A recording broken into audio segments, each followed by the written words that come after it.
With unemployment claims ballooning to 22 million people, the coronavirus lockdown took an uncomfortable turn for state governors on Wednesday.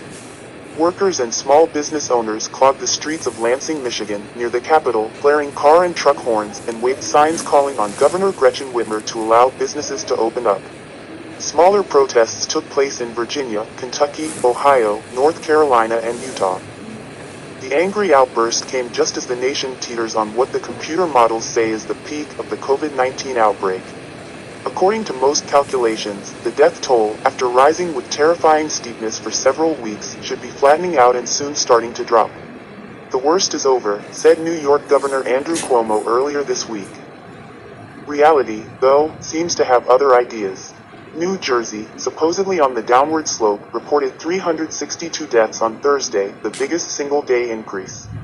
Governor Phil Murphy said the death toll, at 3,518, surpasses the number of state residents who died in World War I. Despite the lack of clarity, reopening is on everybody's mind.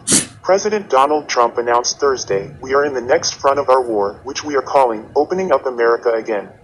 Governors on both coasts are hammering out plans to lift restrictions on businesses.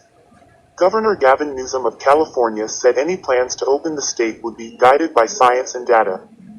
One thing is clear, regardless of whether the lockdown ends next week or next year, the virus will be waiting on the other side. A lockdown only delays the virus progress through the population.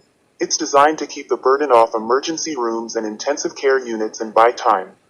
The relevant question in considering how and when to lift the lockdown is not how to prevent deaths, but rather how to prevent too many deaths all at once. Several private studies have laid out frameworks for a plan, and the governors are no doubt fashioning their own. There is a consensus that life will not go back to normal until scientists figure out how to defang the virus, with a vaccine, or treatments that keep the acutely ill from dying on ventilators, or both. New treatments will take months to roll out, and a vaccine is at least a year away.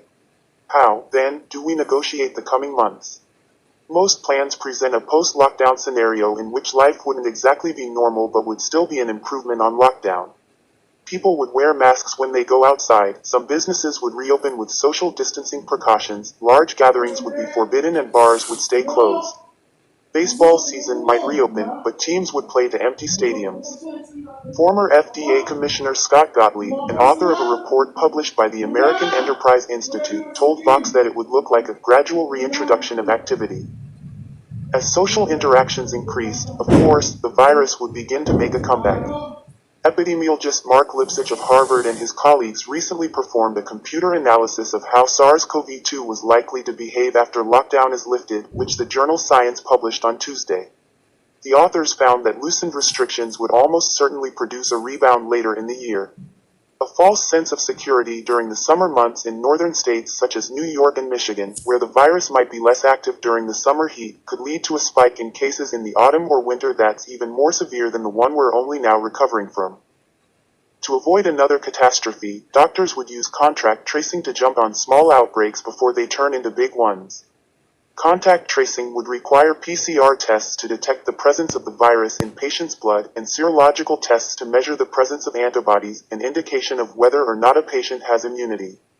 The monitoring would have to be done at the local level, which means tests would have to be cheap, plentiful, and quick. Paul Romer, a Nobel laureate and professor at New York University, calls for administering tests to every person in the country every 2 weeks, more than 20 million tests per day.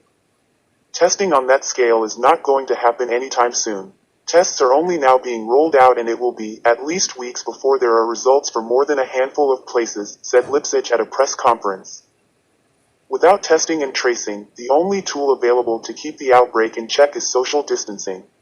Lipsitch's team explored scenarios for controlling the rebound with social distancing measures alone. No one wants a permanent lockdown, so they also ran their computer models on a strategy of intermittent lockdowns. Public health officials would monitor the prevalence of the virus in the population at large, and, as the number of infected people reached a certain threshold, social distancing rules would once again go into effect. A lockdown in March and April might give way to a few months of relative freedom, but then it would be time for a second lockdown, and eventually a third and a fourth, and so on.